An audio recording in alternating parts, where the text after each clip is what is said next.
See, that's so special Is to it on have there? that. I don't know. Is it on? I'm just getting ready. And we'll get out. You want to ask a little any bit. questions? Or?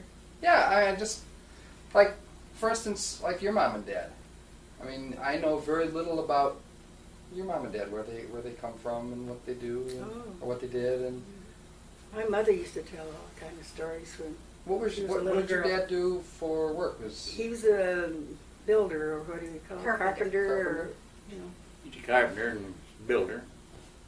Did he build that He house? was one of the best in western Oklahoma. He built the Opera House in Elk City. Did he really? Contract. Building contractor. Now, he built that house that you lived in Oh, in he the built 20s, 2 or 3 right? houses. Oh, yeah. That was our first, second house he had built. Where was he born, Ming? They were both born in Tennessee, but around Harriman. I don't know what the name of the county or anything. Remember? You don't remember my cousin out in Allen Park?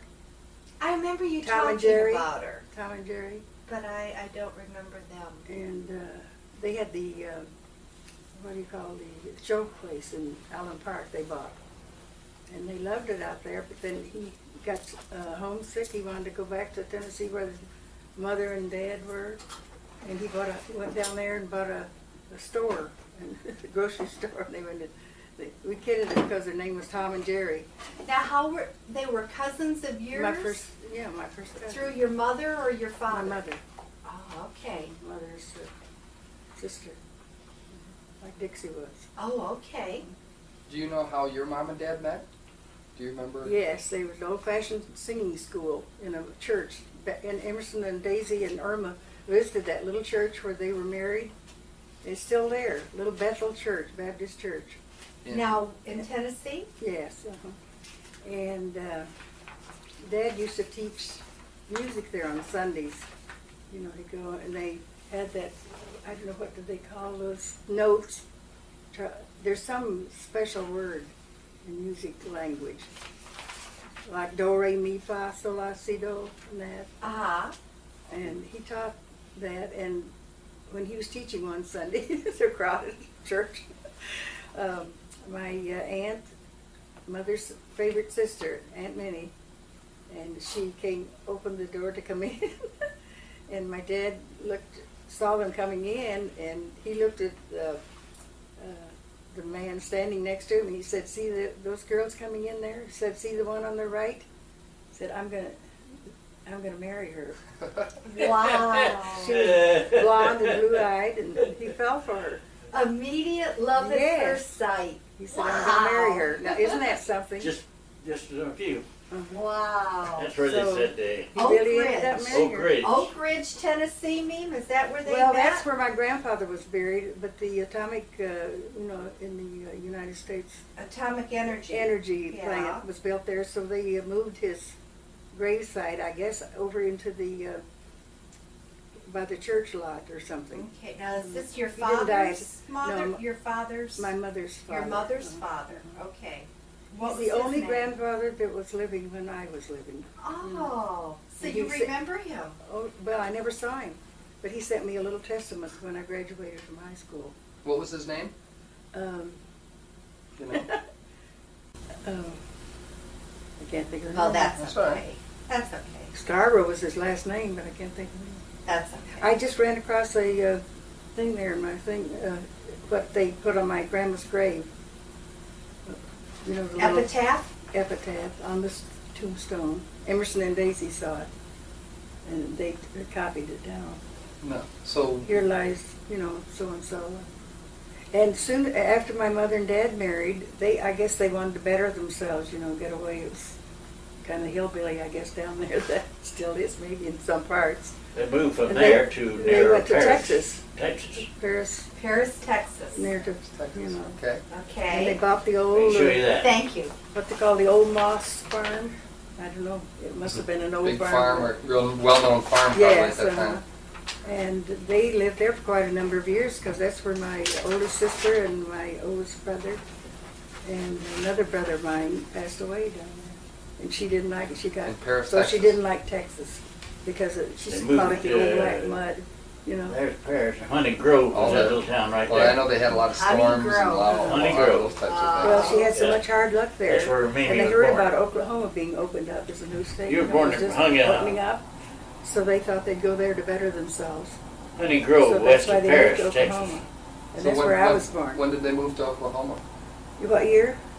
Roughly, I mean, Well, 20s? I only lived there Had- 2 years, so, oh no, this was I read the this morning, 20s. 1913. 1913 they No, moved to well, Oklahoma? honey, that's that's when my little brother died, Well, that's when 1913, but they were there long before then. I was born in 1905. In Honey Grove, Texas. Yeah, Huh? Bonham County or something like this, all Bonham. around West there of together. Paris. There's Yeah. Bonham right there too. I see it. Yeah. Thank you. And that's where their farm was? In Honey Yeah. Grove, Texas? Yes. Honey Grove. The old Moss Farm. Uh-huh. It's near Paris, Texas. Thank you, Charles. And then they moved to... Well, I heard about Oklahoma. Oklahoma opening up, you know, becoming a state, and oh, it sounded so good, you know. They wanted, and mother had hard luck, you know, as I say, losing my sister. She was 10 years old, died of. They had those diseases that they had no cure for them, no antibiotics or anything. Then, whooping cough, measles, and just children's diseases. What was her name? Nellie, Nellie. Oh, yes, I remember you Nellie, and telling then Thurman was the next one. Okay. And then Roy.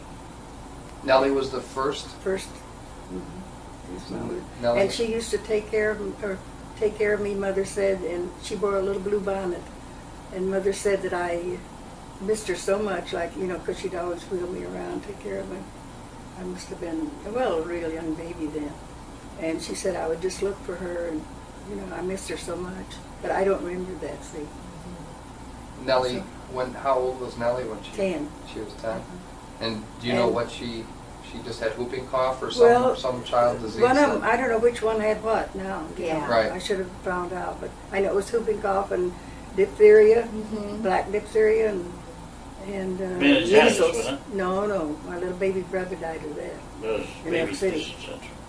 No, How many children did your parents have, me? 10. 10. How many boys and how many 4 girls? girls and 4 boys and 6 girls. Boys and 6 girls. And I was the middle one. Ah. I was the middle one. Do you remember, I mean, back then, gosh, you must have... You remember any special Christmases or any birthdays? Oh, I remember a lot of back Christmases then? in Elk City when I was a little Tell girl. us about What were it. they like with as I a used little... Howard, he was 2 years younger than I, and Christmas we'd go out and cut down like a dead tree, you know, with all the little limbs left, and bring it back home, and then we'd take green crepe paper, you know, the old crepe paper. I don't know if you ever, sure. and wrap all those little limbs in green paper so we'd have a Christmas tree. Oh, wow. And I used to go along Elk Creek with him. He said, let's go for a walk. And, you know, I said, I wish you could catch me a cardinal. I wanted a cardinal so bad. They're so beautiful, you know, those red cardinals. He'd try his best to catch one. You'd have to be really And fast he'd to get find it. a feather. We got a feather to satisfy, that's all, you know. But we had a lot of beautiful memories about things like that. And our biggest Christmas was at the church. You know, we had, they'd always put on a big program and have a real tree, you know. And they always had apples and oranges in a bag and candy for us. Each child that came would have that. That was our main gift. Wow. And we never made too much of it. I mean, as far as gifts, I guess we were poor but didn't know it. We never went hungry or anything. My dad and mother were so good and loving and so caring, you know. But I remember one Christmas Eve and I got a little china doll about this big. That's all we got. And I remember Howard's gift was a stick with a butterfly on it. Stick with a butterfly. I remember those two things. And my oldest brother got a little car that ran, you know. Just things like that. But they meant so much to us. And we'd always be have a nice program, you know. And my mother sang alto in the choir, and Dad sang bass. And Irma and Emerson both sang solos. They would be asked to sing solos. They all had lovely voices. Well, you always had a lovely voice, too. Uh-huh. Yes. I was just reading a thing about Dixie, I'll tell you later. and it was telling about how they had a piano down at Del Mar, and they would gather around and sing, you know. But she had a lovely voice. Well, what I started to tell you now about the and Sundays was always our. We didn't have TV, of course. I don't even know. They didn't have radio then either. Did they Yes, have they were just coming electricity? in. No, the boy next behind me, there was twins, a boy and a girl, and the mother and dad. They owned a store there in Elk City, and he was in school with me, and my class, and he was always tinkering with these crystal sets. Okay. You know, That's when the they first first radio started. just started, right? And he came running over one day and said, "Edrie, come over. I've got something on my radio." And I went over and I heard this Baptist, it was from Dallas, Texas, it was a choir singing. And I couldn't believe it. They were in Texas and I was in Oklahoma, and I could hear them singing. And I thought that was so wonderful. And he was so proud of that. I'll bet. And you know who he turned out to be? You remember Jack Webb? With From Dragnet? Dragnet. The old TV show? he was the art director on that program. Oh, He okay. moved to California, and And became it always had famous. his name at the bottom, Field Gray, Field Gray. Oh. Isn't that something? Wow. Yeah. So that was your first radio. Uh-huh. And I remember the Wow. first telephone. We didn't have the first. Our neighbors had a big two-story white house, and there was a little boy and girl there. Now, is this in Oklahoma? Elk City. Elk City, It had okay. to be, what, when was the first telephone? Like 20s or? Oh, I I don't have know. no idea. I didn't know it was on the wall, and you had to ring. And I couldn't believe that either. Now there was an operator. You'd ring, right? And then Yeah, two We had a shorts and one long. neighborhood telephone. two shorts and one long to Did get ya? the operator? Also. No, I don't know about the I operator. remember it was but, two shorts and Everybody had a different. Oh, different. Oh, Like yeah. that. So your number was two shorts and a Or long. it might have been just a long, you know. It was different. That was the way they got people. And There's about- everyone was on the line listening. You could tell everybody's business. They would all just You might have two longs or three longs, Uh-huh. or maybe a long and two Yeah, shorts. everybody long had a three different. shorts. So that was my It first accommodated telephone. about 10 or 12 people in the neighborhood. And then I remember the first airplane I ever saw. It was a little plane, and we heard this noise. You know, we couldn't figure it. Fine. Elizabeth and I was walking along. I think we were going down to her store. They had a big grocery store. Now, We didn't- Elizabeth was your best friend. Mhm. And we were walking along, saw her and we heard this picture on noise, the- and we kept looking. I said, "No, it's not around here anywhere," you know. And we finally looked up, and this little plane looked like a little bird flying, just a single-engine plane going over. And we were so excited we couldn't believe it was a plane. We took off our shoes and threw at them. So yeah, silly we were. Obviously, he wasn't flying low enough that you could hit him. I hope not. Well, Shoes just off. because we were so excited. Just crazy things that kids would do, you know. Yeah. And That's funny. we used to, before we moved down into Elk City, we were in Elk City, but on the edge of town, we had a big, like 2 or 3 lots, you know, and I know there was apricot trees that lined the road. It wasn't paved, and the sand was that deep, you know, and Mother'd send me like down about a block to get a gallon of buttermilk for 15 cents at this lady, the Lacey's, honey, you know, and anyway, I know so many stories that Well, I could that's tell you. great. That's You're doing a fine. fine job. That's what we want to hear. Anyway, I was, you know, took my bucket to go get the buttermilk, and I was walking on in my bare feet, you know, playing in the sand as I went, and I looked down, there was a rattler. Oh my gosh. A big rattlesnake right near me. I dropped the bucket and ran. Forget the buttermilk. Yeah, you did the right thing. And then I was telling you about the storm, didn't I? About the lightning. And, Oh, that's right, where you almost got struck by Yeah. lightning. Your mom Uh-huh. sent you out. well, no, she didn't send me. I offered to go. Mother said she always, she apologized several times in her later years of life that she might have imposed on me. I said, Mother, you never imposed on me. But she said, I always did everything so willingly. And some of the other kids would, oh, why do I have to do that now? Or something. Now, what did you have to go out for? I forget. To put the galvanized tubs under the that's- spout to catch To rainwater. catch the water. Because Oklahoma water wasn't very soft, and it was so nice to We had what wash. they call jip water. Yeah. Well, a lot of iron in it too, wasn't there, honey? Drilled their wells down in what they call jip rock. Tastes, And we'd save that water kind to of do the tastes like washing. sulfur. You had to wash on a board It was and, terrible. you know, Right. By everything, hand. quilts and everything. So rainwater, we built. I would say I could We never dug go big out on deep Monday cisterns, because they call that it. was wash day. You Caught had the to water help off when the you came home from house. school, you know, to help. We used Mother. that to drink. But anyway, this one day that when the storm came, my dad was at work, and it was awfully hot. Turned awfully still, you know, just as still as could be. And Mother said we were going to have a storm, and she started preparing to make sure down in they had those cellars. You go down in a cave, and she had a coal oil lamp in there with the blankets and food, some Safe food place and to water, go. jars of water, in case there was a storm. That's where we went. That was our safety. It was on the side of the house, like, and just right, you know, 2 or 3 steps. And gee, about 2 o'clock, we looked outside, and the sky was just brown, way up as hard as you could see. And this awful roar was coming, and it was a hailstorm coming. Oh my gosh. It hailed down there, big enough like baseball or golf balls. And I was in one of those. he could vouch for that. Some They of do them a are lot big of- as baseballs. They do a lot Some of are- damage.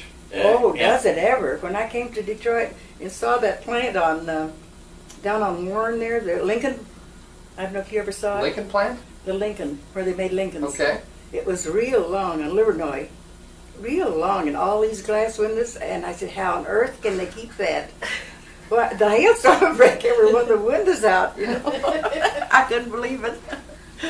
Well, anyway, then it started hailing, and I know our neighbor later, she was frightened, and she came over and broke her glasses on the way over. The hailstorms hit her. She was alone. Wow. And it knocked all of our windows out on the north side of the house. And we had those rag rugs, you know, runners. My dad got in just before the hailstorm came, and he tacked those up on the window to keep the fire out. The rugs. Yeah, the rugs Wow. on the north side.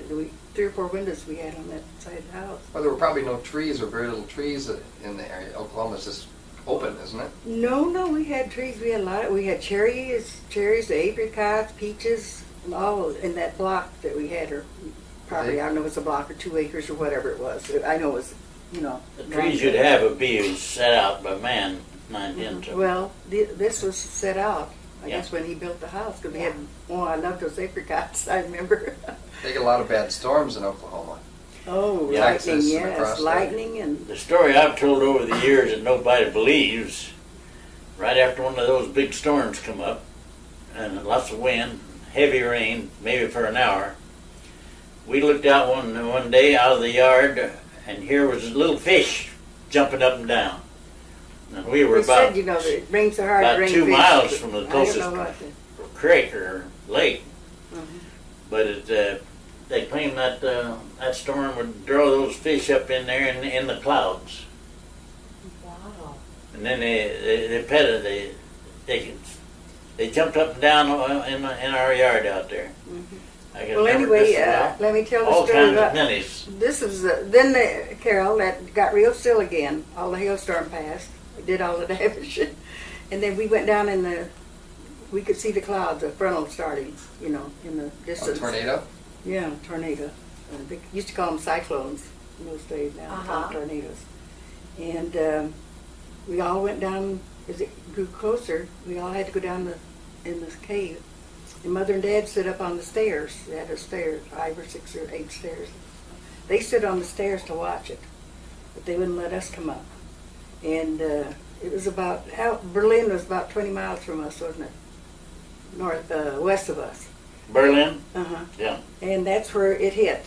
And when they saw it wasn't going to come our way, they let us come up and watch it. And it was just a black funnel. I mean, it just destroyed that little town. And after it was all over and quiet, I was about 7 years old then, I think. My father and the boys went over to see what damage it did, and they couldn't believe. The They destruction. said the barbed wire was rolled up and animals would be in it, and they said like a hay straw would be into the wood even, on the telephone post, and all of it just shattered, just flattened everything. The air would be full of straw. So that's the nearest we ever and came. then when the wind would blow the tree over, create a temporary crack.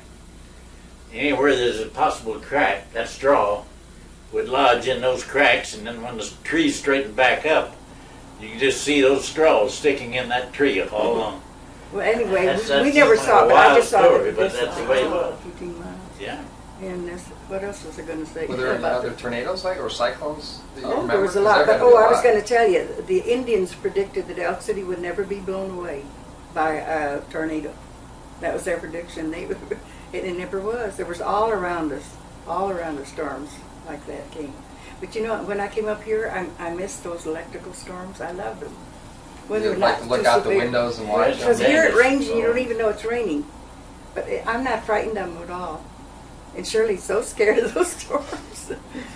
Well, anyway, now what else I was going to tell you about? You mentioned Oh, we the- had a little cemetery. The kids did. When any of our little, we found a dead bird, we'd go bury it in the cemetery. And a little bunny, I think, and a kitten was My born. sister's I had a my little aunt's. bobtail cat, and one of the little kittens was what they call a runt, you know, and it died. We had a little kitty in there, and a bunny we found dead, and we had all kind of ceremony.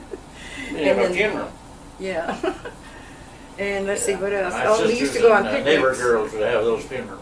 We used to go on picnics. For pets. Our Sunday school teachers would take us like on a picnic on a Saturday out in the woods somewhere. They had a lot of shinnery. They called shinnery bushes. And we'd build a fire, have Scrub breakfast, oaks you is know. what they are. Mhm. And what else could I tell you? What And our about- swimming hole was just an old muddy hole. Oh, gosh. We didn't have it in town. No swimming pools then. It was just out on one of the friends' house, just a mud hole.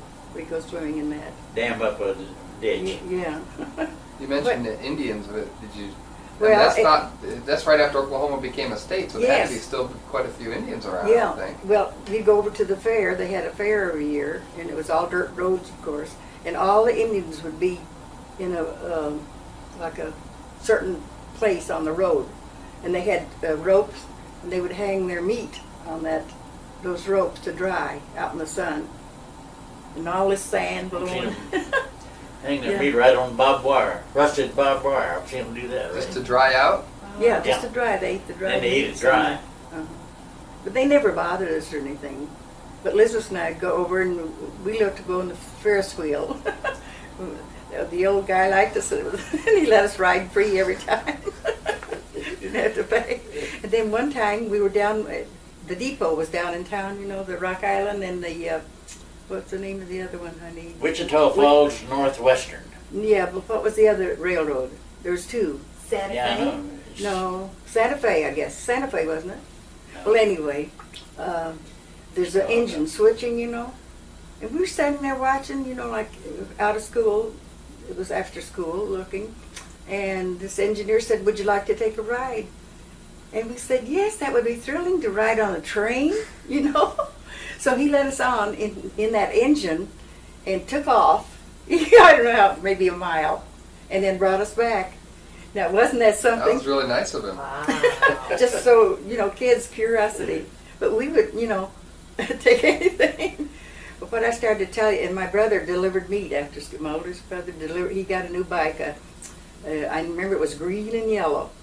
Real bright yellow and green. And it was, well, he took us for a ride. You know. Howard? No, Roger. Roger, Uh-huh. okay. He was so good to me, especially. He and I got along so good.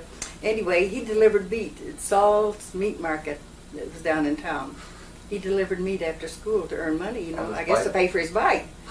And one day he was delivering meat, and this train came along, and this people where we got the buttermilk from, Lacey's. Lola Lacey was her name. She was 18 years old in school. She and her girlfriend were laughing and talking and riding in the car. They didn't see the train coming, I guess. Uh-oh. They tried to cross the thing, and the train hit them and killed both of them instantly. Just cut them all to pieces. And oh, my brother hardly ever got over that. He said her heart was laying in one place and this and that. Oh, God. All that. Wasn't that terrible for an accident like that? That's terrible. So a lot of things like that happen. They said another one of the boy, the Gubitz boy, he was 18 years old, and he was the furniture man's, owned the furniture store, you know. And he started hitchhiking on a ride and cut his leg off. So things like that, you know, in a small town, huh? Well, they didn't have very many safety things back then, Well, too. no, and they didn't use good judgment, I guess. We had two very violent deaths in our neighborhood out there.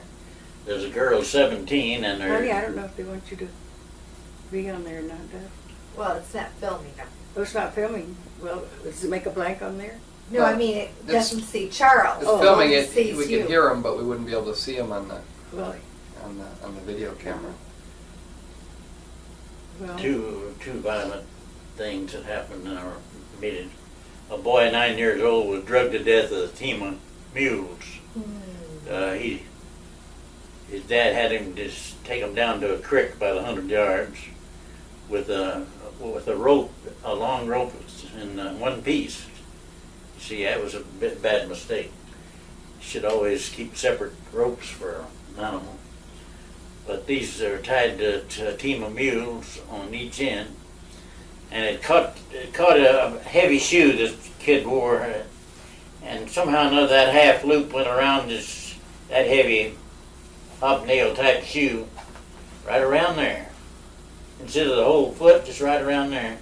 My mother was up there that day visiting and drug that kid around the house and down the barn, and about the time you'd think he'd be dead, they'd go down across that creek and that'd revive him. They'd run through that water. Oh, wow. Oh, honey. Then come back. About, What a that went on for 10 or 15 minutes. What a terrible, terrible thing. Yeah. Well, I'm trying to go back now to I don't know, Then- Christmas I told you about that. What else? can I What say? other things did you do at Christmas time, other than Christmas time, wrap just the had a tree program. and- Just had a program and At got the together. church? No, at our house. Oh, at your No, house? the church had a real tree, but we just had this kind of a tree. Not And- many people had trees then. And what was the program? Well, just Christmas music, you know, and singing, and then they'd give us all.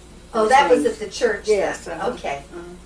And I used to belong to our church group had our Sunday school class had a girls basketball thing on the church property, and we'd go down and practice that. I remember playing that. I didn't know you played any sports. You played basketball, huh? I know But you, our school was the nicest thing. The programs we really had a wonderful school. It was they had the best teachers and everything then, and they had a big brick schoolhouse Penmanship teachers. like this, 2 stories high, came out, you know, with 2 wings, and I had the lead in the. They picked me for the lead in the junior play. that That was sounds, somebody else. I got the book there. I knew everybody's part. I got pictures of the leading man and all of it in that.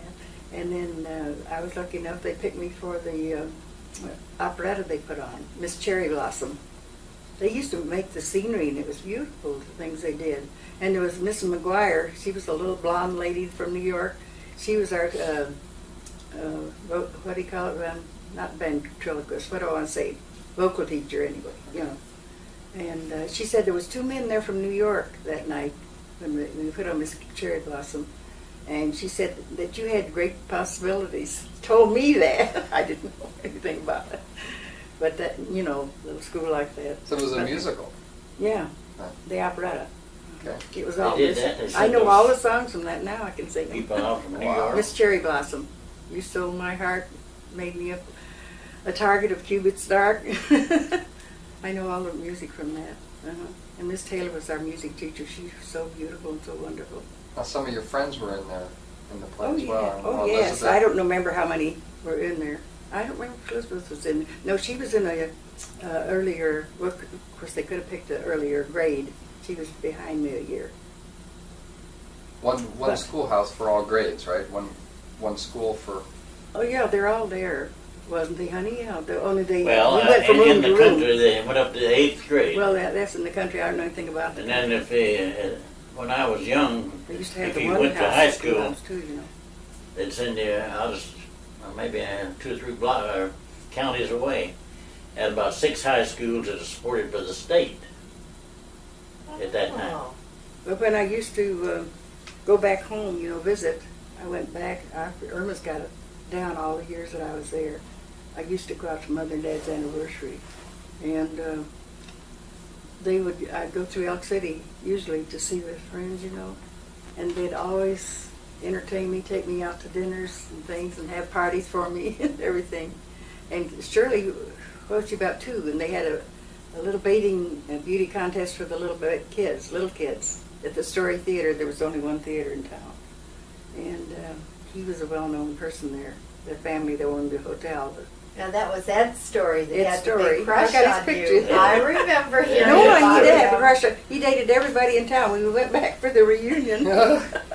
Emerson and Daisy, Madison and Oklahoma City, and then we took a Bachelor. car.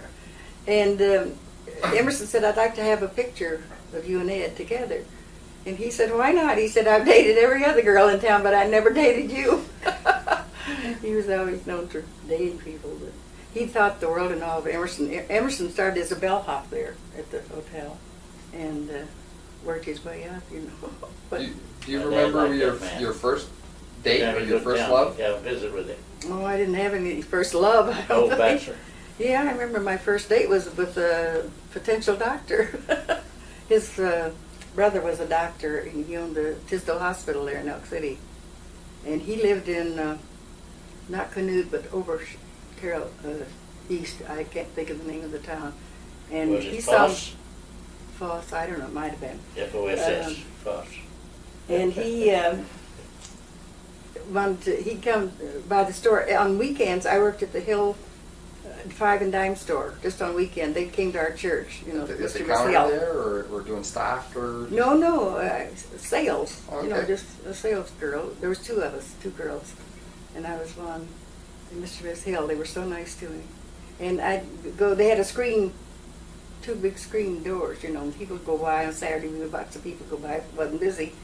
And Bill Tisdale used to go by there and watch for me. And he finally asked me for a date. And he was my first date. Were you 16, 17, 18? I don't remember how old I was. I was in high school yet. What did you do for your first date? Do you remember? No, I don't think he had a car. I think we just walked downtown or something. I can't remember. I know we sat on the front porch in that old-fashioned swing for a while. And it's funny, when Emerson and Daisy was there and we came back through Elk City, and on the way down from Detroit, going to Elk City, he lived in Clinton, and he had an office there. And I said, 30 miles east of Elk City. I said, I'd like to say hello to Bill Tisdale. I hear he has an office here in this building.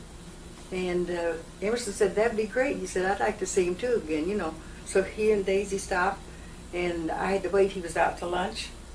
And when I came in, I said to the girl, is Bill here? And she said, no, he's out to lunch. And she said, when he comes in, I'll tell him you're waiting for him. He ought to be here in about 10 minutes.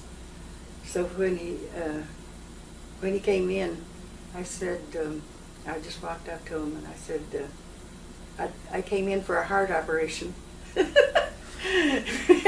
He looked at me, he said, then he recognized who I was, After all those years, Uh-huh. he recognized Oh, you? yes. When was that?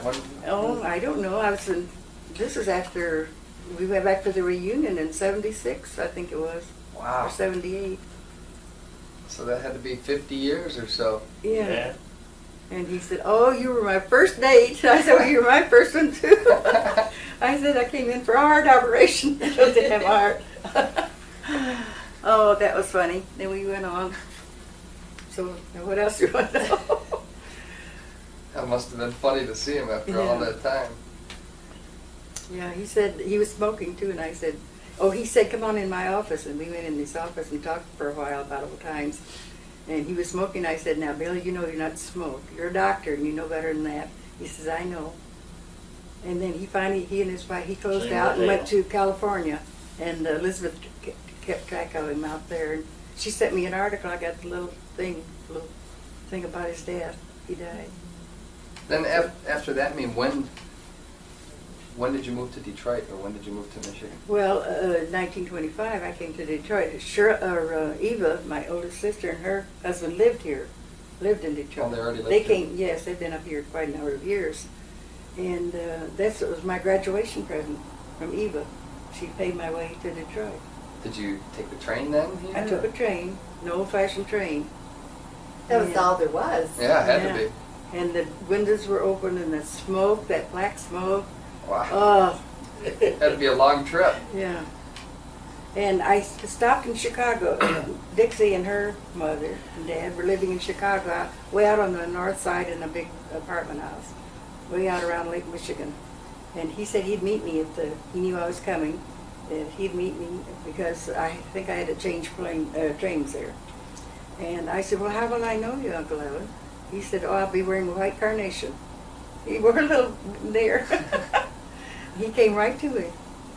We'd never seen each other. Oh. And he took me out to their apartment. And that's where Dixie Your lived. cousin, Dixie, was your My first cousin, my mother and her mother were sisters. And he took me out to the apartment and brought me back and saw that I got on the right train. And then Eva met me here at the, down on 14th Street. At the station. That lovely station then. But that's where Dixie first had her workout, is in Chicago. They advertised, I just was reading about it a while ago, for a singing and dancing star. And she was one out of 700 girls that answered it. And she won first. And the Fox brothers sent her to California, to the Fox, and signed her up for 7 years. And she made 6 pictures while she was there. But she won the first to go there. Audition, Yeah, yeah. the audition for singing and dancing. And that's how she met Bing Crosby? Oh, she met him after she got to Hollywood. Yeah. What was her name? Was it Freels? No, it was Evan Scarborough. No, it wasn't Scarborough. What was her name? Wyatt. What's the matter with me? I Dixie can't Wyatt. think. Wyatt. Evelyn Wyatt. No, her name wasn't Evelyn. Her sister's name was Evelyn. There Dixie was Lee Wyatt. Neva, Evelyn, and Dixie. Wilma Wyatt. Okay. I used to correspond with their sister. They lived in New Orleans then. She and her sister, they moved to New Orleans some way after Dixie won this or before. I don't know. I can't remember that part of it. But I used to correspond with Neva, and she won the valedictorian in her school in New Orleans, but she died of a heart attack when she was real young. And that turned my aunt against God. She was a wonderful Christian, but she said she couldn't understand why she'd be taken. Do you remember anything about, you were pretty young when World War I Oh, happened. World War I, yes. You were 14 or Well, so then. no, I don't think I was that old, about 11 or 13 or 12. Yes, we used to go down to the public library, the Carnegie Library, World War I's going strong in Carnegie was 17. the philanthropist, I built remember all a lot these about it. libraries all around. Okay. And yes, and we'd go down after school, I think once a week anyway. I know it might have been twice a week, and knit washcloths for the soldiers in World War I. Little squares like that. That's where I learned to knit. But World War II. Do you remember anybody from your town that went to serve in the war and didn't come back? Oh, in World no, War my I? brother was in the last call that came.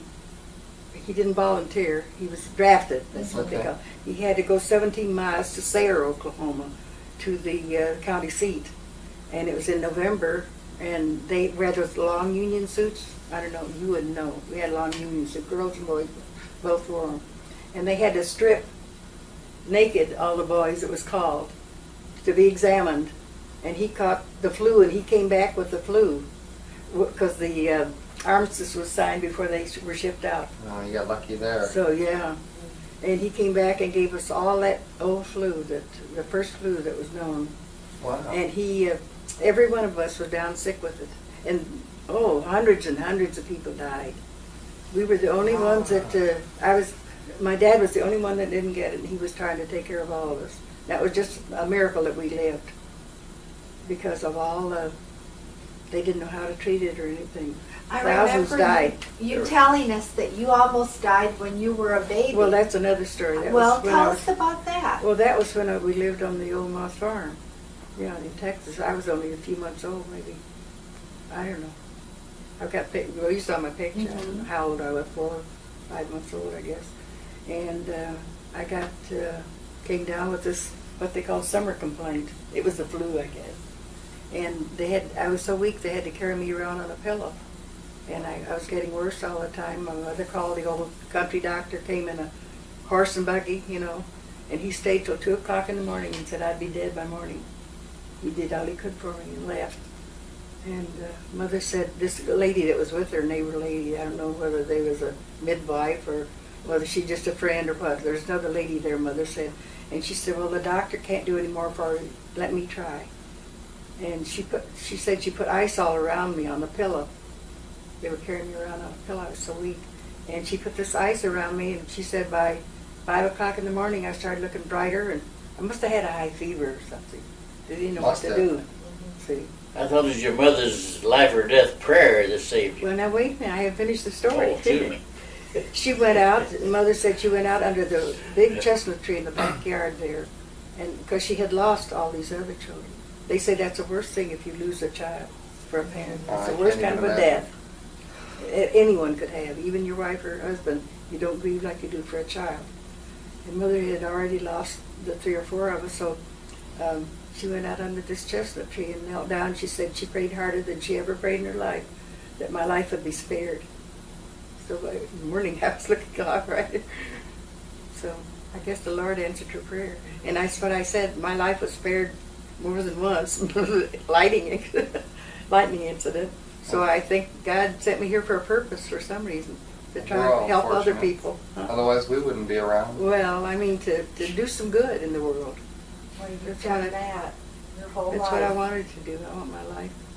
And I never worried about being with the wrong company. Mother said I never caused her a minute's worry. She said I was always the peacemaker with the kids playing, you know, and if one get hurt or something or not being fair, I'd go over and take his part. And Charles told you about school, didn't he? I don't know if I've heard that.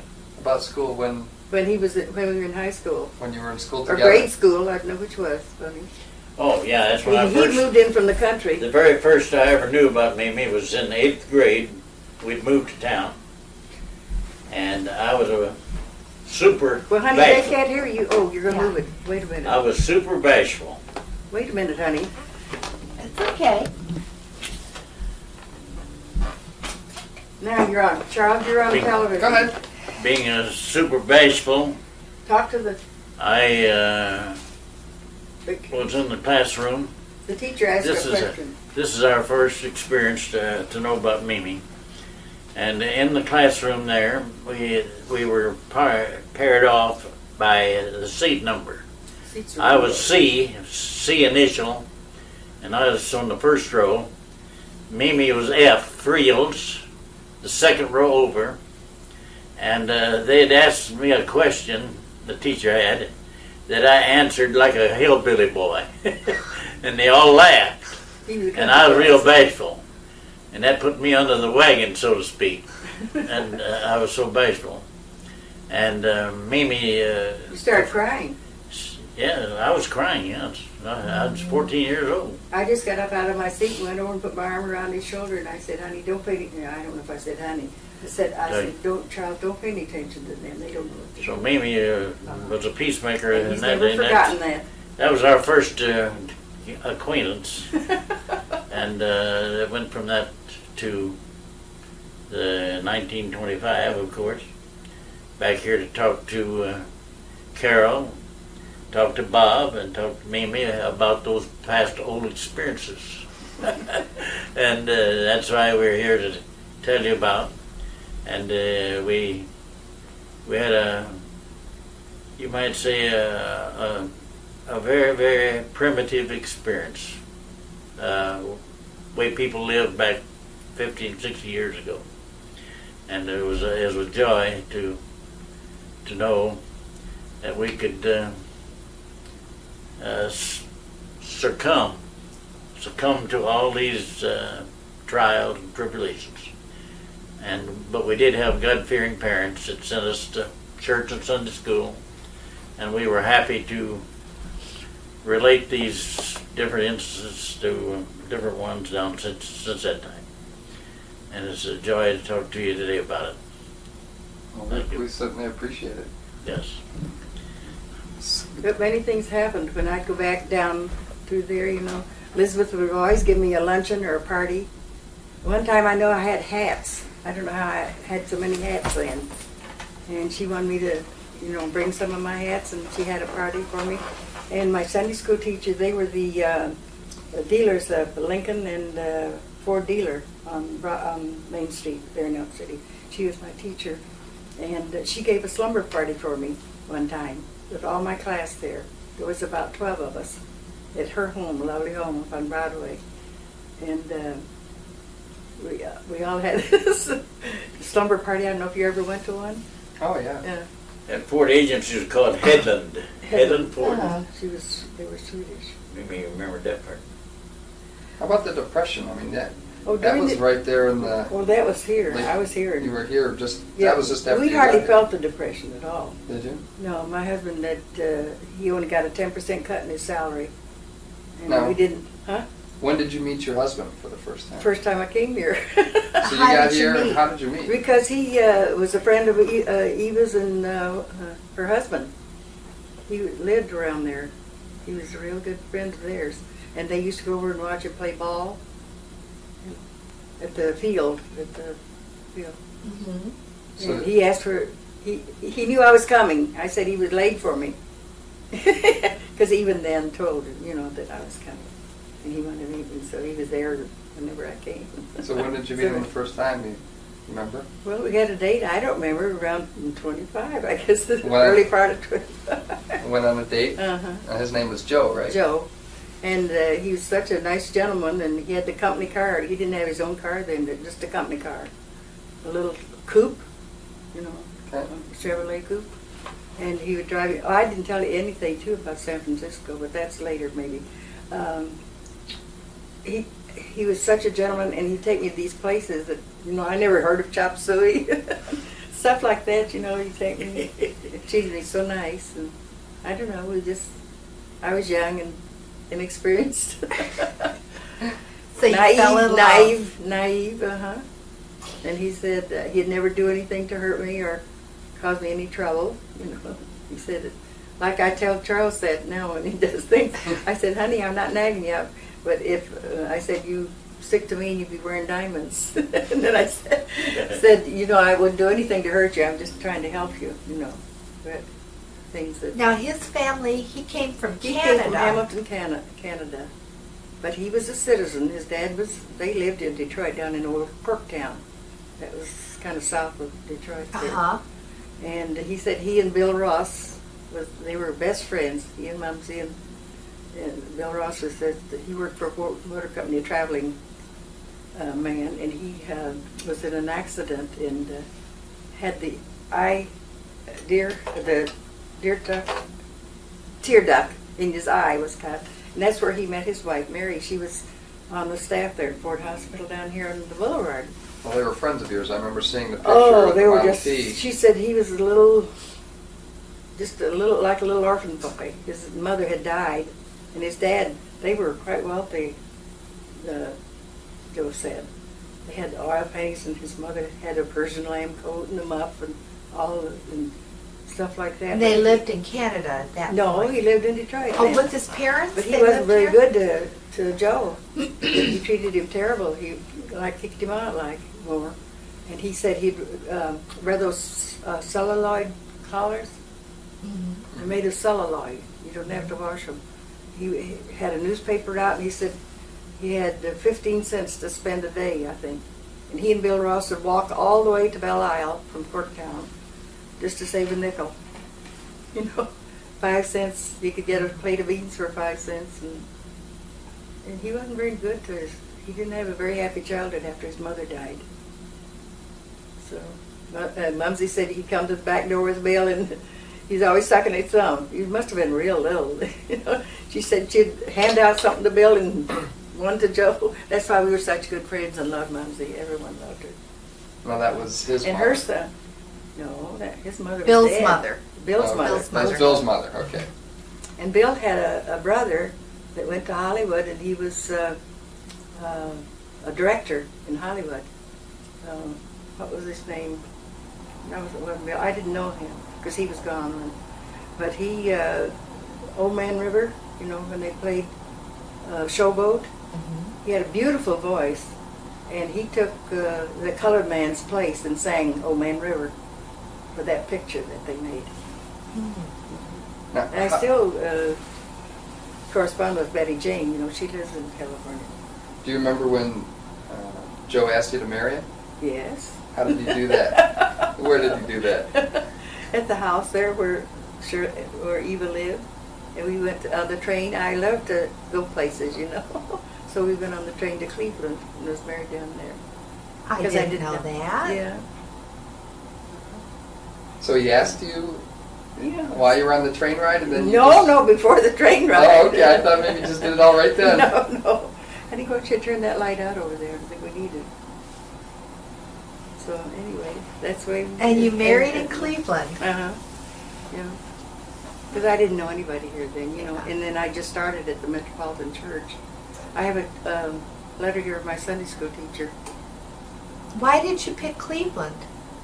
Well, it was just I'd never a place. been there, and I don't know if he had been there or not. He used to live in New York too.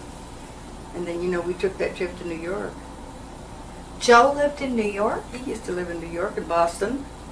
He lived around there quite a long time, I guess, when he was younger.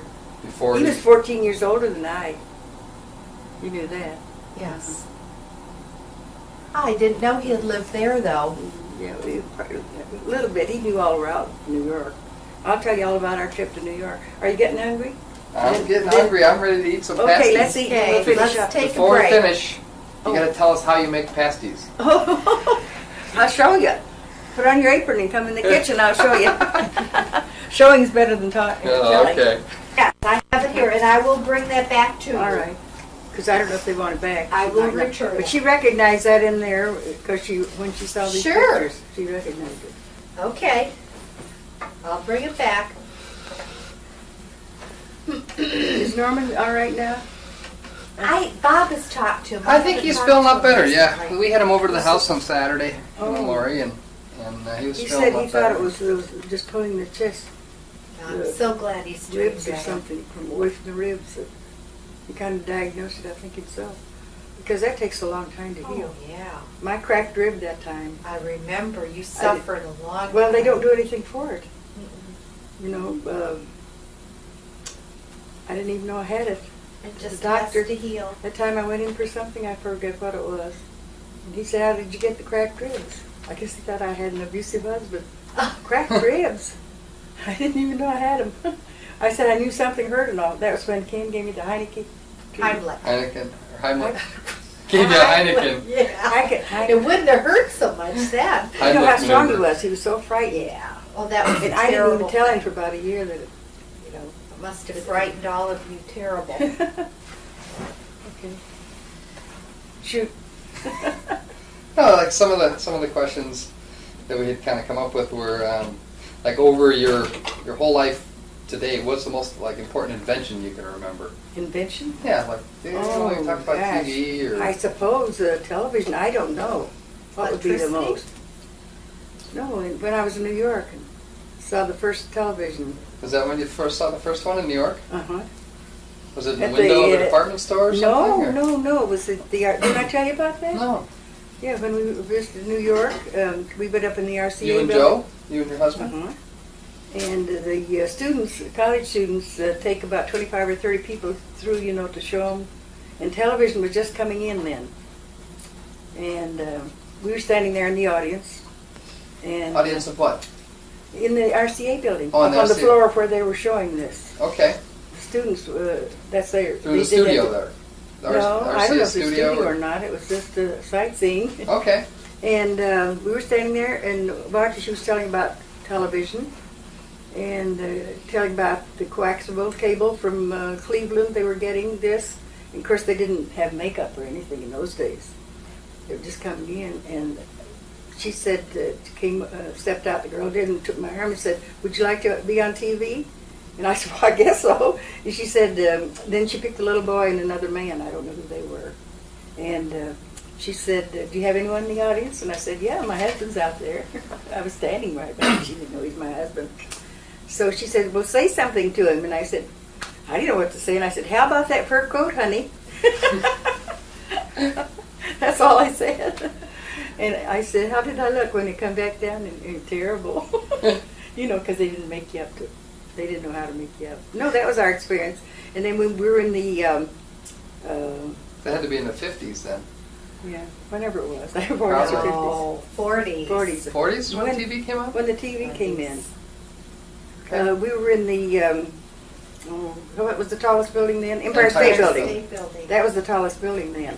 And we went in there to see, we were going up to see out over the city, and we couldn't go. When we got in there, we found out we couldn't go because it wasn't, the visibility wasn't, it was foggy that day. And we were staying, there was a new cutlery shop that had just gone in on the main floor. And we were saying, he said, let's look at that. And we were looking at that. All of a sudden I heard a bang, and I turned around. What was that? The light, you know, flashed. And there was two men, photographers. They were taking the store pictures. And they said, don't be surprised if you're in Life magazine. I never did get Life to see if I was in there. But it was just our bags. But wasn't that an experience? Mm-hmm. Oh, it sounds like a heck of a trip to New York that you Yeah. had. We spent most of our time in Rockefeller Center because I enjoyed that more than anything. I didn't even go over to see the Statue of Liberty or go on the boat. He had been there several times, so. Was it a vacation or a business No, trip? we were on our way to Maine to see, the Hammonds. Friends of We went up yours. there and stayed with them a week. They were our neighbors and friends. You know, I Mary see. Jane. Okay. You know, and what else did we do that was fun? And I don't know. I got that beautiful brooch he bought me. You know, that was hand painted from Morocco, French Morocco. He bought me that, and he wanted to buy earrings. And I said, no, it's too expensive. I just take the brooch. So, but we had a lot of fun. And then we went on to Maine. We stayed in New Jersey. We commuted back and forth. Didn't stay right in New York City. Yeah. And then crossing over, this was either the beginning or during the war or something. That's when it was. Now that would be in the 40s. Okay. And when we got up there, well, before we got on over the bridge to go, we went up through Canada, Quebec, and all. You know, to Jackman, Maine.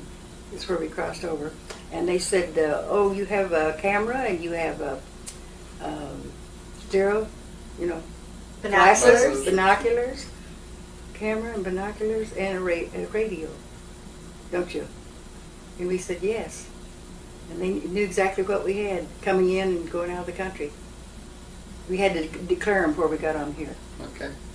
Wasn't that something? I'm trying to think what else. Oh, we went to Macy's and all in Fifth Avenue. We went over to what do they call that? The Bronx.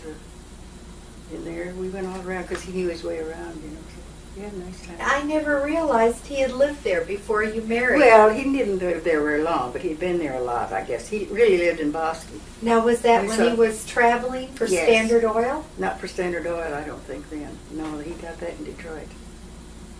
He was a candle representative for Standard Oil. That was just a sideline with Standard Oil. They were made in Gary, Indiana. That's where the machine... You don't remember the home sales down at Hudson's, do you? He had a big part in that. They had the machine there, and he was showing people how they made the candles. And L.B. King was the leading jewelry store in China and all that. And they set the table. They had a big banquet table with flowers. And he called on all those people, you know. The florists, the Breitmeisters in the Fisher Building was one of his customers. And the Catholic churches were one of the big customers, too. I bet they go through a lot of candles. Yeah, and the Jewish people use a lot, too. I mean, that reminds me of a story that you used to tell me about when Grandpa was selling the candles about at Greenfield Village when they had... Oh, yeah. Oh, that's... Why didn't you tell us that? Well, All that- the people you saw Oh, and that what it was was about. that was back in October 29, the 29th of October in 1929. And he was called out there to sell all the candles, 50,000 golden candles, the little short yellow candles. He sold for that celebration of the Edison celebration. And Now- Edison they had the train there that he was kicked off of from coming from Port Huron. He was experimenting on the train, and they kicked him off, Edison off the train. Oh, yeah? Uh-huh. For experimenting on it? Yeah, he was having his experiments. What was the celebration for? The founding of Edison, the light, electric light. Okay. Uh-huh. Yeah. So who all was And they there? was at, oh, gee, I At can't that begin to time, tell he you. was real hot on what? Not the electricity. It was No, Edison's celebration of the electric light bulb. well, he did about everything you That was think of. in 29. Oh, But- he invented a lot of things, but this was for the light. And all the lights, they had all the village with the candles all through the village. And then at the right moment, whenever it was, who was talking or something, and all the lights, the candles went and the lights came on, electric lights. Oh, all of his friends were there. The Wright brothers and Firestone. He and Firestone were great friends. He and President and Mrs. Hoover, they came to see it. He was the Hoover. We saw him down on 4th Street. They came in and they had a great big black long limousine, and it was all open. You know, now that they wouldn't have it that. Right. And it was raining, real misty, and they had a black umbrella holding over them. Mr. and Mrs. Herbert Hoover. He was there. Madame Curie was there. And I can't remember all. It must have been a real honor to be there. I have So all those dignitaries. well, the night before he went to call on them before they set it up, and Bennett was Ford's big man then. Bennett, Okay. his name was Bennett, kind of a big heavy man. He was sitting in the office. Ken said with his feet up on the desk, you know, like he was the boss. And here come this little man come through the office, and it was Henry Ford himself, the old man, and shook hands with my husband and said, "How are you today, young fella?" Young fella? You'd think Bennett owned the plant, he said. And then the night before we called in the Dearborn Inn. They had something to do out there, and we were guests for dinner there because he knew the buyer. You know, he invited us to stay for dinner. It was just opening then. But there was a lot of, last time we were out there, we rode on the train, you know, that little train that takes you around out there. And I said to the girl after I got off, I said, "Do you have anything to show for you? You remember the 50th anniversary?" They didn't have it. She didn't even remember it. She was too young. She said, "Oh, I've heard about it." But that's all. But you got to see all those people. Not shake hands with them or anything. Sure. But But they you were But to be there. with them, Yeah. that's neat. Uh-huh. Now I can't- the light bulb was it The electric light. was it the I first don't- time you'd ever I don't seen know the that light part bulbs? of it. It's just, I have a book called Friends. He and Edison, Firestone. There was 3 of them. Who was the other one? I've got the book in here. It tells all about it, and it mentions Greenfield Village, but it doesn't say much about it. But I was there for that. That was a historical thing. Oh, yes. Uh-huh. Yeah, that was nice. That was Sounds quite like an it would've been honor to amazing. be there. Yeah, and especially have a little part in it. You know. Yeah. Oh, an event like that. What other? I mean, if you think about famous events through the years, or whatever. I mean, do you remember? Everyone seems to remember this before I was born, but where you were when Kennedy was shot? Yes, I know exactly where I was. Where were you? On River Road. I was up in my bedroom. It was around noon, and I had my TV on, and it came on. The Kennedy had just been shot. I went downstairs to tell. No one was home then, I guess. I went across the street to see those. What was that friend's name that was friendly to us? I can't think of her name. And she said, yes, she had just heard it too. But I can't remember Desert Storm where I was in that. When that took place. How about when we? You know, my husband came. He was in World War I, and here I was knitting little washcloths. He was in World War I. Joe was. He was in the what do you call? Infantry? No, he taught how to shoot a A gun. rifle or gun. That's not. I can't think of the word. Marksman? Taught him how to do that. That's what he was doing. And he came back on the Adriatic. And the Adriatic was that Lily Pons, you know, the opera star, and Eddie Rickenbacker, you've heard of him. And 2 or 3 famous people came back on the boat with him. And I got his card for he ate every meal. He didn't get seasick at all, but he said a lot of the fellows did. It's all punched. I got the card in there. And I got his honorable discharge. And let's see, what else? He said they had a burial at sea while they were coming Somebody across. died. Oh, yeah, Where did he wounds. serve me during the war? He was in France. And he remembers staying at a France old farmer's place. They were very good to the soldiers then.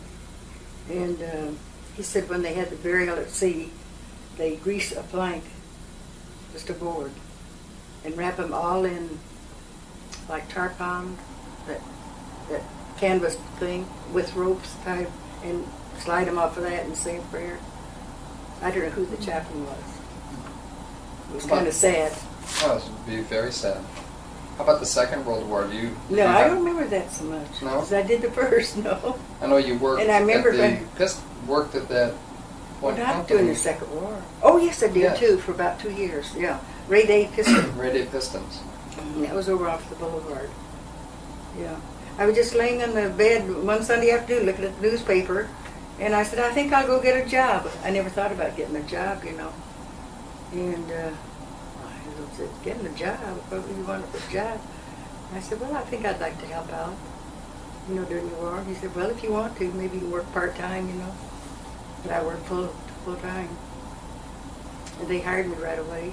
And I was doing a contometer and accounts receivable. I had a great big book of accounts receivable. And my boss sat in front of me. My big boss sat behind me, Mr. Reed and Mr. I can't think of his name right now. But anyway, I know when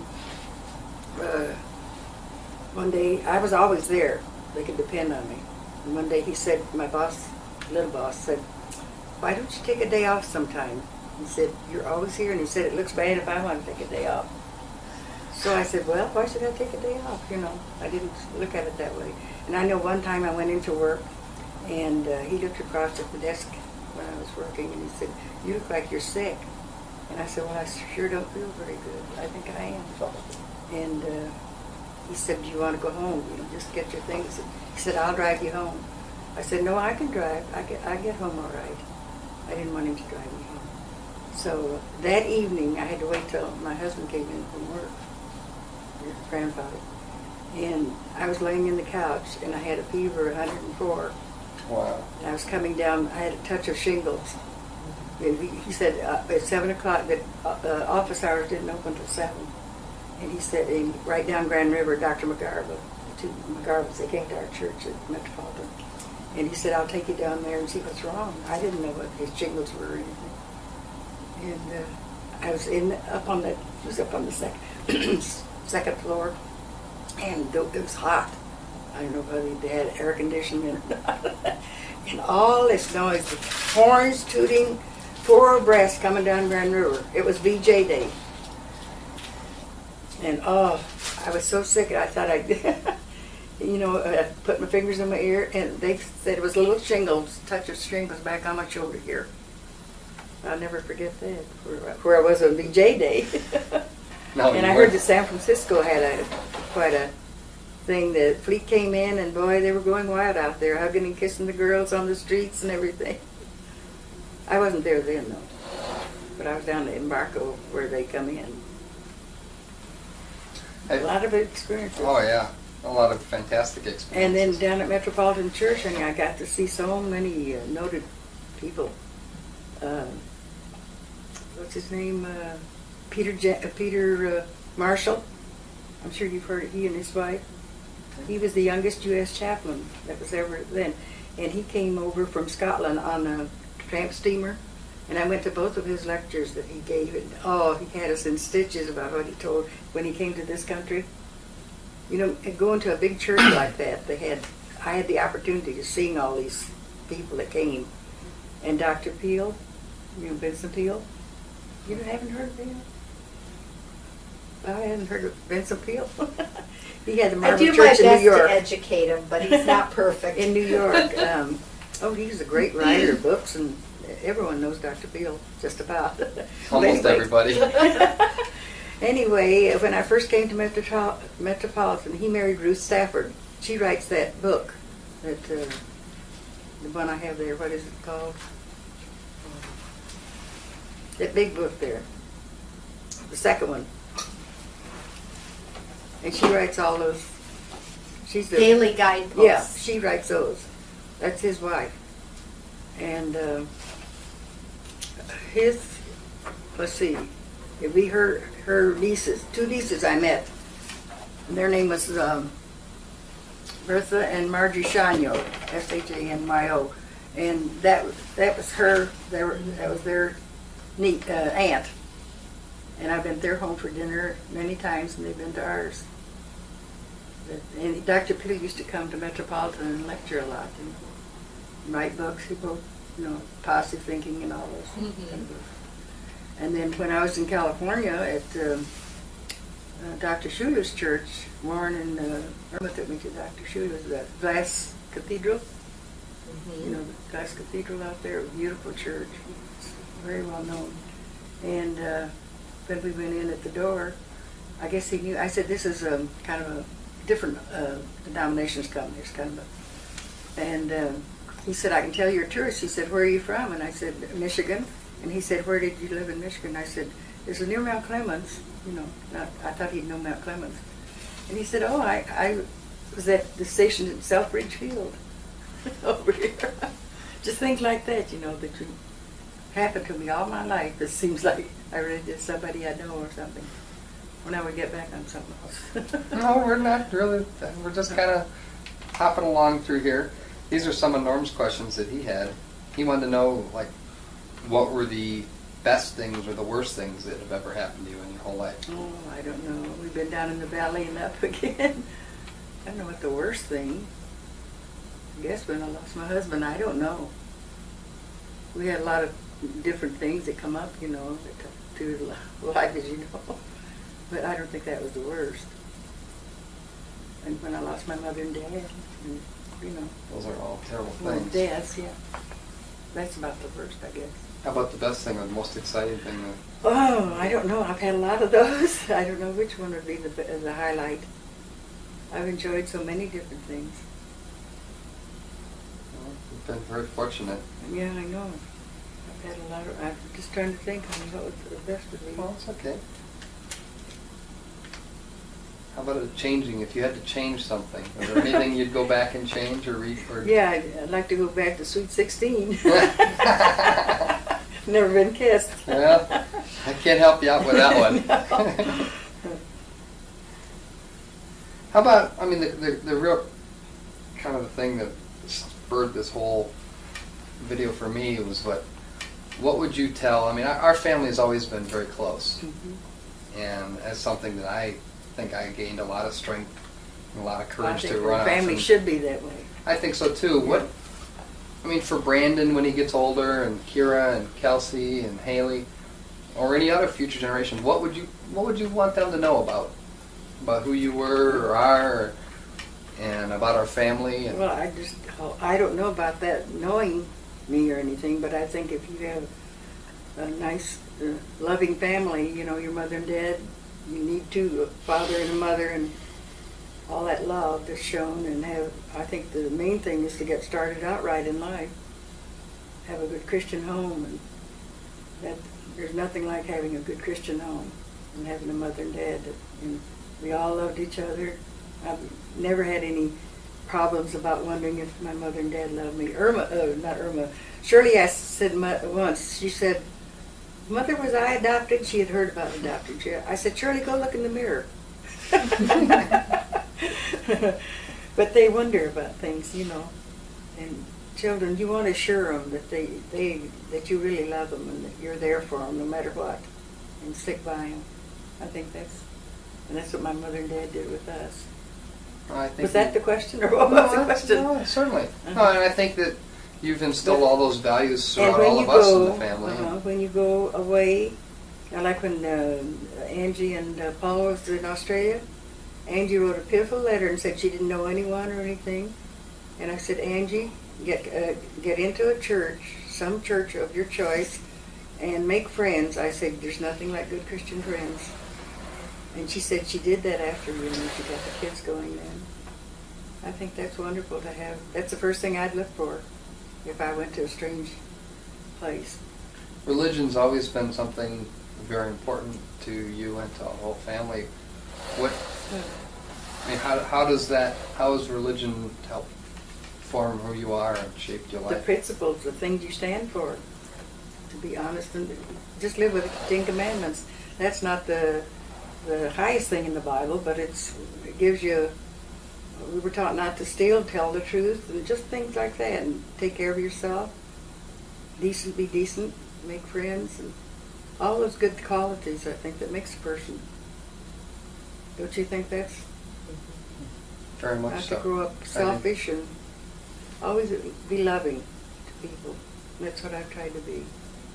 I think that's what religion is about. That's what it teaches. How about, I mean, we're all mortal, and we're all... Yeah. Does religion also comfort you and just let... Well, prayer does, yes. Take it to God in prayer. Because I believe in God the Father, maker of heaven and earth, and in Jesus Christ, his only Son, who was, born by the Virgin Mary, suffered under Pontius Pilate, was crucified, dead, and buried. The third day he rose from the dead, he ascended into heaven, and sitteth at the right hand of God the Father Almighty, from thence he should come to judge the quick and the dead. I think if we really believe in Jesus and live by his principles, that you'll have things coming. Your prayers may not be answered right away, but in time they'll be answered, and it's God's time. And you're never alone. He walks with you daily. And I thank him for all my blessings. He's been so good to me. I just thank him daily for everything that we have. We all have to have a little rain must fall sometimes. But to appreciate the sunshine, we have to have it. Or like that little axiom that I had about, that I was making up once I was sick, Bob. I don't know, maybe you heard about that when I had the flu years ago. And I didn't want my brain to get dull, and I was thinking, oh my, I'll just think of things, that all these little axioms came to me, and I had over 200. I've got them all written down. And one I made up myself about you have to know the valley to appreciate the peaks. You have to be down the valley, but don't give up, because if you really, live by Christ and talk to him, and he'll lead you in the right direction. You never have to worry. Look how he's done Charles and I. All the friends around us have gone. But still, he's been good to us. Not that we're the only good people, no, but we try to be. Do our best. And love everybody. Does your love faith and love in him give you strength, or? Oh, sure. I mean, as far as... How could you live without it? I mean, I don't know how to ask this question, but are you afraid of dying, or are you... Well, I'd rather live, but when God, it's my time, I'll go. And believing in him helps you? Oh, sure. Because I know we're all going to die, and it's just a question that Bob, we're not going to get to heaven unless you truly confess your sins and be, like they say, born again, washed by the blood of Christ. That's the only way God says you can get into heaven. Is really and truly. Charles can tell you that. Do you think you'll see all your friends and your family there in heaven? I'm looking forward to it, aren't you, Carol? I don't know what heaven will be like. It won't be like... The best response I ever learned was... Charles can tell you that better than I. Was the admonition I'd received different times. Believe on the Lord Jesus Christ. With all your heart. Forget about religions and traditions. Religion is not religion. But, you have to be a Christian. Simply believe on the Lord Jesus Christ, how he suffered and died on Calvary's tree, that we might have our sins forgiven. And that's made, and then we seek the Lord and try to do his will. By repentance, we just simply say we're sorry for the sins, all of our sins, for the conduct that we have performed that were displeasing to God. And we can know where we're displeasing to God by consulting the Word of God. Heaven and earth shall pass away, but my word shall not pass away. That's the words of Jesus. Bob, do you know how important it is to save your soul?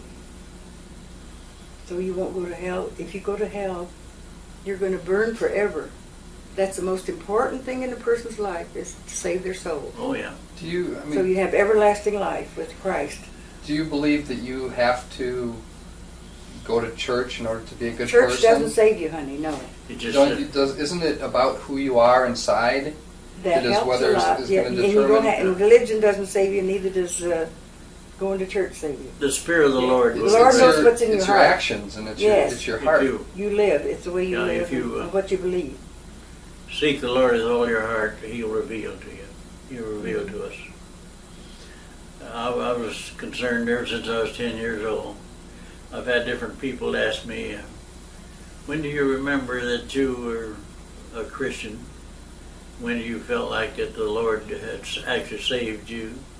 I said, when I was 10 years old. It's just how important it is for children to be They should be taught all about brought Jesus' right love for into it. them. And But you go to church to hear the word of Christ, and well, it's an the church example is for others. a vehicle, you Yeah, might say. it's just Well, it's not the The literal church- words, I don't think, is so much the meaning, the message. Yeah. Right? and the example you set for others. Right. That means a lot. If they know you're a Christian, you wouldn't dare do things that you shouldn't do according to what you think is wrong in that. Because Christ loves everybody. He loves the sinners and all. And He'll forgive you. He's waiting with open arms to receive you. But we just have to take that first step. You've met a lot of nice people through going to church wonderful, too. Yes. wonderful. And the book of the Hebrews in the Bible is a review of what salvation means to a person. And you read that, the Lord will reveal to you. I think it's in chapter 12, verse 24. I was thinking about that yesterday, and I was going to look it up again and just see if that isn't right. That's it, Hebrew 12, 24. Maybe about the people that you've The met. churches, in church, or- the churches are having a hard time now. They're the only thing that's left. What used to be wrong is right now. What's right now is wrong. The world is so. That was prophesied by If you don't Isaiah, have- the old prophet. If you don't have the love of God in your heart and want to do the right thing, you could be easily led. Especially young children should know about Christ and grow up with that love and understanding that Jesus loves them, regardless of what. All we have to do is let Him know that we're truly repent of our sins and that we want to do the right thing. And I feel close to God. I feel. You get a lot of comfort from Him, Well, don't sure, you? when anyone's sick, just take it to God in prayer. He hears us. You might not get an answer right away, but whatever is His will. There's two things I spoke of there.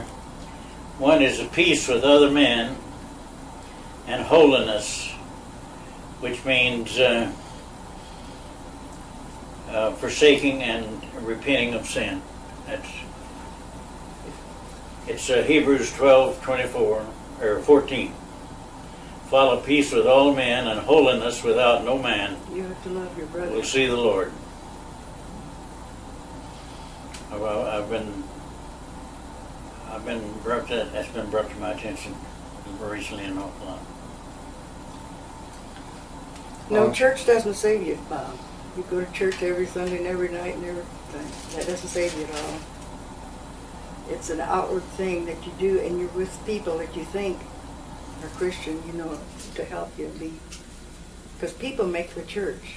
You know, the church would be nothing without. I get a lot of good and inspiration from the Psalms, the book of the Psalms. David was. And, God said David was a man after His own soul. He was very wicked at one time. But after David's repentance, repented of his sins, and God. the Lord was able to say he was a man after my own heart. That's some compliment. There's a lot of things in the Bible that, you know, we learn a lot I'm about going to read Bible you a little study bit. down there. And there's so much. It's a wonder any of us get anywhere with the things. Well, I'll head in a different direction now if you, Okay, honey. if you don't mine. Norm had a couple of questions here. He must have, been up late. Thinking of the questions. He says, "Do you recommend artificial hips?" You mean all the things that went into it? Well, I bet you thank God for rods. Technology. I don't know what I could do without it. Well, God gives us the brain to do, and He's given us doctors that, to help. And with those hips, you've been able to really get around and run a couple marathons. I can't kick a football yet, though. I'm practicing. Yet. He says, this is another question here. This is typical Norm stuff. I've heard you like sweets. That's why I love him. What is your favorite food? Tell him that's why I love him. He's a sweetheart. What's my favorite food? I do like chocolate, don't I? Yes, you do. Your Fannie Mae chocolates. Yeah, you always Fannie like. Mae's, I like that with the nuts in it. Carol used to bring me all those, and still does. You think about all the different people. It's like all the people in the family all have their favorite sweets. Pies, and things. Do you remember whose favorites? Yeah, John's is chocolate, and Norman's is blueberry, and Carol liked pumpkin, didn't you, honey? Strawberry. Strawberry. And was yours coconut? I like chocolate. Chocolate? I like the chocolate. And who else? No, I did have them. I used to make their pies. How about Joe? What does Joe like? Nothing with nuts. No, he doesn't like pecan pie. No, he likes coconut pie. But You've always spoiled each one of us. well, I don't know if that's spoiling it. It's just, Remembered our I like to favorites. be How's make you that? happy. Yes. No, I mean, one of the things that you're always fantastic at is you've always been a wonderful cook. Yeah. Who taught you how to cook, or how did you learn how to cook? Well, I learned a little bit in domestic science when I went to school, but not anything like my mother taught me. She would come out in the kitchen. I said, Mother, I'd like to, she was such a good cook. She never measured anything, a handful of this. All those good cobblers in season when that was our Sunday afternoon treat, or at dinner time. We call it supper. That's the way my Lunch, folks dinner, and supper. never And measured every anything. Sunday she had 2 black pans about like that with handles, and she'd make whatever cobbler was in, whatever fruit was in season, like peaches or pears or cherries, whatever, apple. And we'd have that, and Dad would make a big gallon or whatever it was of ice cream. I could see him now with that rag rug over the freezer with his knee up there cranking that thing, and we'd have ice cream and cobbler. That was our Sunday treat. And then in the afternoon, Sunday afternoon, we all gathered around the piano. And one of us, always Irma and Eva both played, and Emerson played a little bit. And we all sang.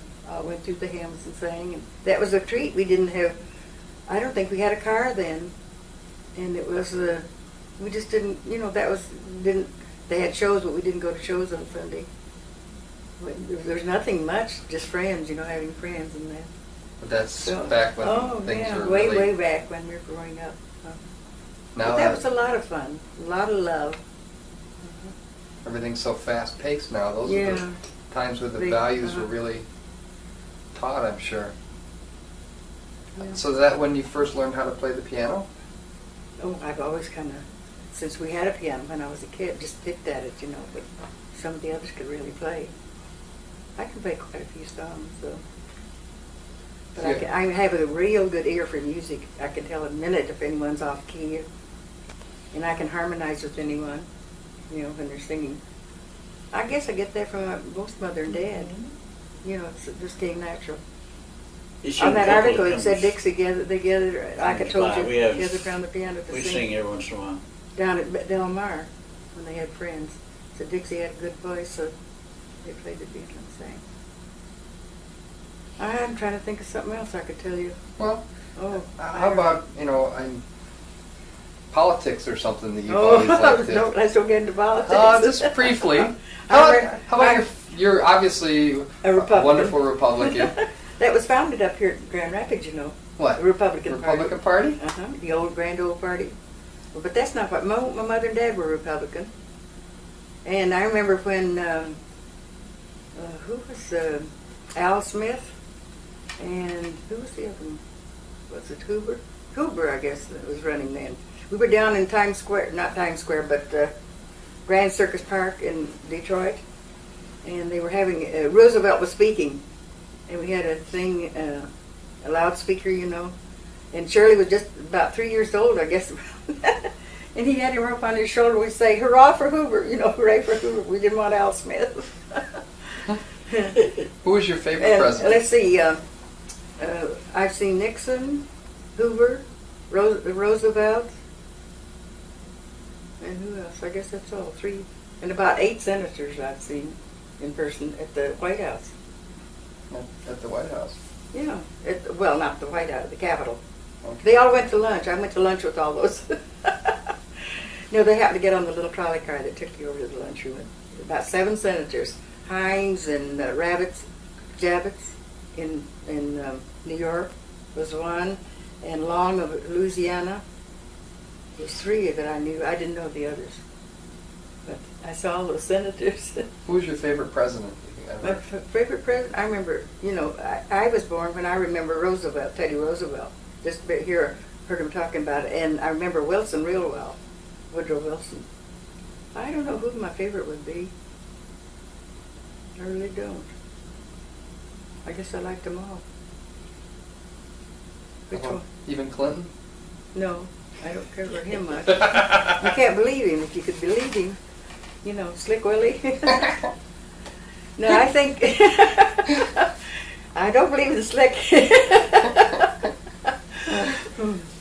No, I kind of want Dole now because I know he's has a wonderful wife and there's no scandal about him and he knows the ins and outs of. He just needs to be a little more enthusiastic about his speeches. But I know he's a decent man. He'll do the right thing. Besides, they're Methodist. No. Charles, tell him about I'm a Methodist, born a Methodist. Tell him. Oh, well, every time we have a Methodist preacher here or Methodist preacher, I tell him a little ditty that my folks always quoted to us. I was a Methodist born. I'm a Methodist Bread. And when I die, I'll be a Methodist dead. No, it's not so much because I was raised Presbyterian, you know. It doesn't make any difference to me. I just got going to Methodist here because of Eva was going with a girlfriend there. And I started when that church We had a little built. Methodist church in the country when I was a kid. That's the first church I went to where they taught being saved and living for Christ. Yeah, he First was time a I ever Methodist heard there that. for a while. And that's where when we had a little, what they call it, they didn't call them revival meetings in those days, they called them protracted meetings. And they'd last usually about from 3 days to a week. And I Who was your remember favorite? one Sunday, for the they made an appeal What for do you us think? young people like the to come to candidate? the altar to get saved. Oh, no. No. Dole. I'll vote for There's Dole. about 6 Yeah. or I 8 thought you were boys asking me went. who was my And I favorite didn't- president. No, I mean who But who I would you thought vote about for? it all Definitely week don't. long. I was under conviction, actually. Yeah, I wouldn't vote for Slick Willie. Then the next Sunday, No, I don't mean him. And but last Buchanan's Sunday of too the meeting, conservative for me. I went up by myself. I don't like his attitude. And I've I've always thought I like to watch, I like to see when they have the election. people come down to in, the altar for San Diego, salvation like, or It could for hurt things. Yeah, Words really. help, I think. That's uplift right. of any kind. Like Dole did, I like to see them come Pro did last individually time. or singly. He's going to I tear the think the party Lord apart. meets them with much more But, conviction and much more sometimes power. their hands are tied and they can't do much about it. Now, there's not much they can do, I think. He's been doing all that time. I hope you don't let everybody read that or hear that tape. Why? There's nothing in there that everyone wouldn't be happy to hear Neiman sing.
most of all that you're 90.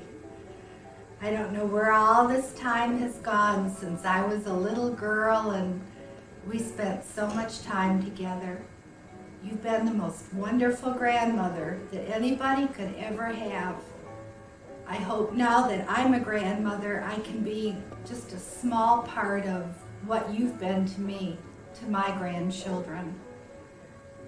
All the good parts of me, whatever there are, I really owe to you. Out of all the people that I've been blessed with to have in and out of my life, you've been the one that's been by far, has motivated me the most and given me the strength and the courage and all the love I could have ever have needed. I owe so much to you. Thanks so much for everything. And thanks for letting me name you Mimi.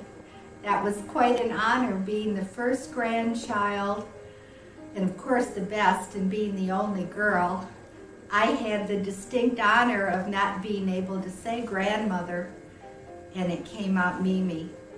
And you've been stuck with it your whole life. Thanks for everything you've done. I love you. Oh, it's my turn now? Well, I don't have too much to say. I've only known you since about 1963. And of course, you were one of the better ones that I met in those early years. Not trying to degrade those little crumb crushers that were floating around the River Road house over there, but they gave me a little bit of fits from time to time.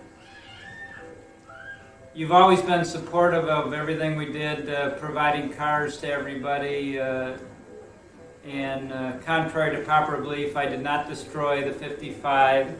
We kept it alive for a long time, and a lot of people got to see it. You've been very supportive of a lot of our projects over here, and in helping with building and maintaining and buying car covers for my antique cars, and I hope we can continue to enjoy them together a little bit and enjoy a lot of the times that are good for all of us with family activities and a lot of the things that we do together as a family. And that's the part that really means a lot to all of us, is having those family members together, and now with Charles as well, just being able to enjoy our times together. Happy birthday. Hi Mimi, happy 90th birthday. Hi Mimi, I wanted just to say a few words from your oldest grandson for your 90th birthday. I think you're about the most amazing person I know. Even as you're approaching 90, you probably have, well, I'm sure you have more energy than me and most anyone I know, and I always appreciate your wisdom and the conversations we have, and especially the pasty dinners. I think I've been blessed because it seems like I've had two mothers for my whole life, and I think you're really amazing, and you're the only person I know that has 5 generations that you're responsible for, and they all love you. So once again, happy 90th and many more. Mimi, and we really are thankful that God has chosen you to live such a long and happy life. We really are blessed. You are an inspiration to all of us. Years, young. We know, like Rush Limbaugh says, that you're a seasoned citizen. We just want to let you know that we'll be thinking about you, even though things didn't work out where we could come up to Michigan to be with you. But we know you're going to have a great birthday celebration, especially with Joe and Jill putting things together and at their house. We know you're going to have a wonderful time, even without us there to liven things up a little bit. But we're just thinking about you, and have a great 90th birthday, and we'll come up on your next big one, which will be your 100th birthday. Okay? Can we make a date for then now? All right, you guys come down to Florida anytime and see us. Just remember we love you, and we'll be thinking about you. We'll try and give you a call. Okay? We'll see ya. Go. Happy birthday, Mimi. Happy birthday, Mimi. Mimi, just wanted to relate to you some of the things that I remember about you over the years. Of course, everybody in our family knows that you know whose favorites in terms of pies. You know, mine's blueberry pie, and if somebody asks who has a favorite cake and what that is, you certainly know that and make the best cooking there is. And that's Sammy scratching her collar. Yeah, that's our dog in the background. I remember as growing up that it used to help me in school a lot, especially with English. Instead of pulling out the Webster dictionary, what I would do is call it my grandmother. She certainly knew how to spell words and was always correct in sentence structure, so that helped me very much. Sammy says happy birthday too. Another thing that I think is kind of not a funny thing, but I get a kick out of telling people that you used to do, I don't think you still do it, but you used to do jumping jacks and toe touches. I remember telling me about that in your 70s. I know that seems like a few years ago, but I know you still remain real active in doing different things. Lori tells me when over at your place where you get down on your hands and knees to pull out the family albums, and I get a kick out of that. Also, I know you're certainly an avid fan of talk radio, and you're one of the few people we can talk politics about in the family without getting in too much of an argument. That is if we talked about politics, which I don't. And I don't know, maybe one of the other many different things I think about is church, and that's one of the places where I've actually sang. I usually don't sing too much, but I know that you have quite a beautiful voice, and I always appreciate hearing your voice in church. And Norm also has fond memories of how you used to bring lifesavers to church to keep him quiet when he got restless. I remember hearing that story before. Yeah, that's right. So I guess that's it. Yep, that's it. Happy birthday. We hope you're enjoying your day and your 90th birthday.